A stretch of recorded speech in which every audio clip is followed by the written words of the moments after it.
Hi everyone, and welcome back to my channel. It's so good to have you here. So a couple of people asked me to make this video about where I went to college and add some college tips and tricks and what college life is really like. So where did I go to college? I went to college in India at PILANI Hyderabad campus, or BPHC for short. So for my non-Indian viewers, you can just imagine BITS as kind of like MIT, but in a way hotter country. So in India, there's kind of like a hierarchy of colleges. At the very top is the IITs, which are run by the government. You have the old IITs, IIT Kanpur, IIT Delhi, and IIT Bombay, and they're in these locations, Kanpur, Delhi, and Bombay. After that, or more or less at the same level, you have this private college, which was started by a group of industrialists called the Birla family. That's it. That's all you need to know about the Birla family, is that they're just a bunch of rich industrialists who started this private school called BITS Pilani. And it's a very difficult and hard to get into school. It has like a 1% acceptance rate.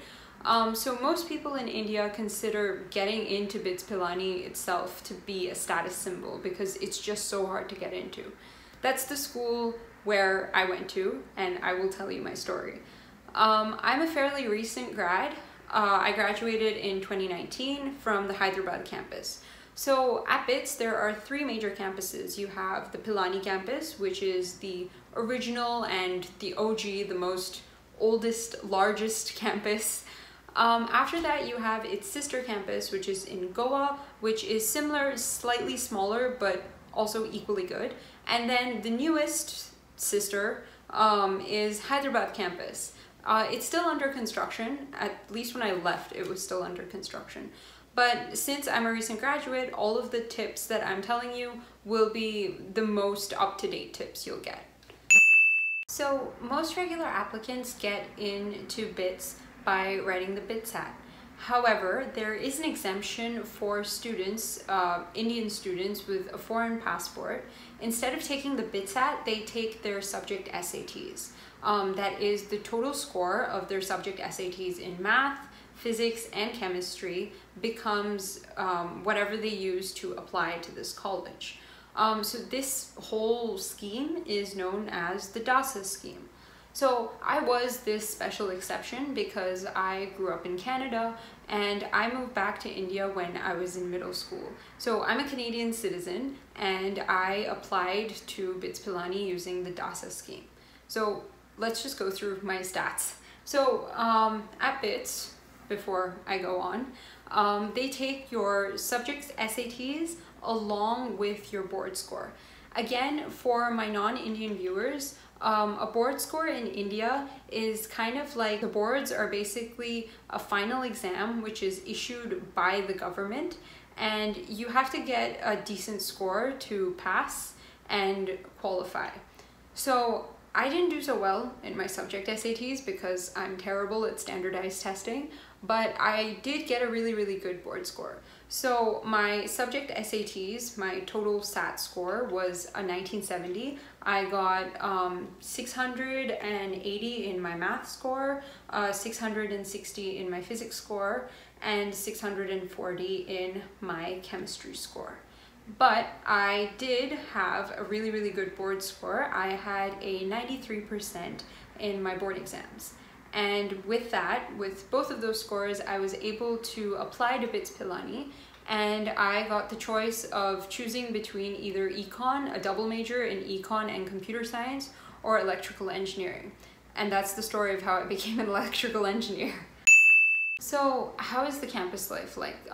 So the campus is actually really nice and open. It's situated on the outskirts of Hyderabad. So you have a nice big empty space there. You have the girls' dormitories, which are Mira Bhavan and Malviya Bhavan, on one side, and you have the boys' dormitories on the other side, and in between there's a giant football field. You normally take your classes in the ACAD block, so that's where all the classes, talking to professors, your final exams, all of that stuff happens in one building. As far as I remember, when I was graduating, they were expanding the Acad block into newer and bigger buildings. So the campus is it just keeps getting bigger and bigger. There's also volleyball courts where you can play volleyball, tennis courts, and badminton courts. And all of that takes place in the SAC, or the Students Activity Center. You can also buy everything that you need at CP in college. Everything that you need for college is at a store called CP, and it's near the boys' hostel. I've noticed most of the things that you actually need are near the boys' hostels, and you don't have a lot of things on the girls' hostel side. But the campus is so big that you'll just keep walking and walking and walking. So I would recommend that you get a bike so that your feet don't hurt when you walk, because if you go to classes and then you come back to your dorms, or if you go anywhere, you'll just continuously keep walking. There's also a lot of clubs that you can join on campus. You have the drama club, and the drama club is basically a lot of actors and people who are students who are like really good at acting. They come together and they form this club, and they are really, really, really good actors who do this. So if you enjoy acting, if you like being on stage, if you like just, you know, putting your heart into theater, I would definitely suggest joining this club. They do a splendid job of everything. Next you have the dance club. So if you're a dancer and you really like to dance and stuff, I would join this club as well, because they also put on shows, they put on different stage shows, and as far as I remember, they also go out to different competitions as well. Shades is an art club, so they're responsible for all of the artwork that goes on during fests. Oh right, I forgot to mention, BPHC has three major fests basically that go on throughout the school year. You have Atmos, which is normally in the first semester. You have Verba Maximus, which is an English lit sort of fest, and you have Pearl, which is a cultural fest. So the dance club and the drama clubs mostly put on performances, like great performances for all three of these fests. And the Shades club is responsible for creating all of the artwork that you see on the walls every time you walk in through the corridor during these festivals. And these are great clubs to join.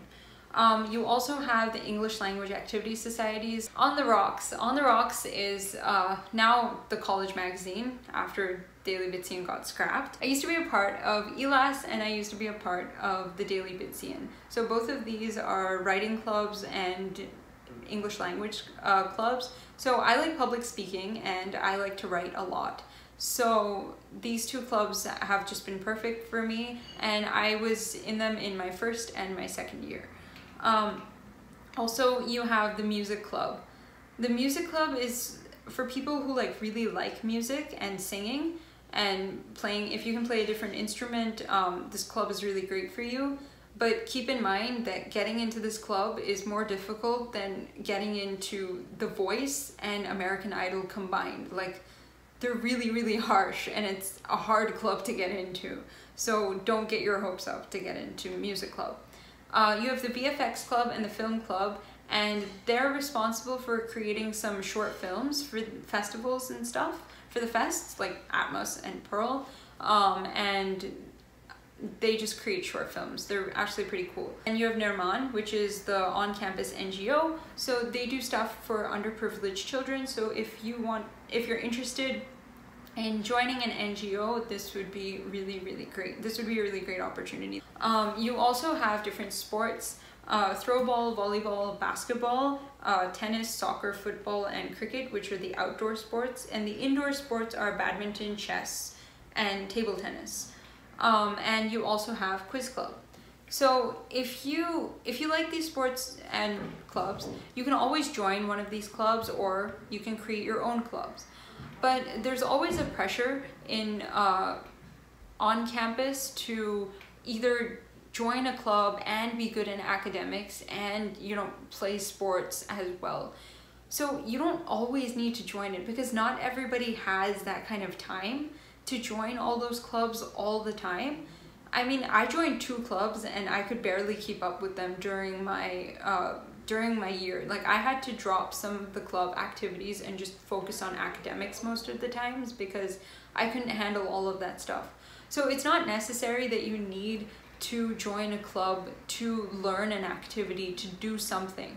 You can always learn that activity on your own. There's so many YouTube videos which show you how to do certain things. If you want to learn how to dance, learn how to dance in college. If you want to learn, I don't know, how to play the ukulele, then learn how to play the ukulele. You don't really need to join music club to be a part of that. Or, you know, if you want to practice public speaking, you can practice public speaking on your own. You don't need to be a part of ELAS for that. Or, you know, if you like to write, you don't need to be a part of a writing club or anything. You can start your own, or you can just learn how to write on your own. When I was in senior year, they also introduced other clubs, which is the Fashion Society and the Cooking Club. So those are just some 2 extra clubs that you can join or not join if you don't want to. If you've already gotten into bits and are watching this video, congratulations! I'm so happy that you clicked on this video, and I'm sure that the people on campus would be so happy to meet you. If you haven't gotten into bits and are just watching this video because you like my face, I don't know, or you just want to hear about a random person's life in college, then thanks so much for watching this video. I will be making a part 2 to this video where I'll probably discuss different stories from college, how I spent my semester and what kind of classes that I took, also the different internships that I have. So I'll be discussing that in my part 2. Leave your questions in the comments below and I'll try my best to answer them.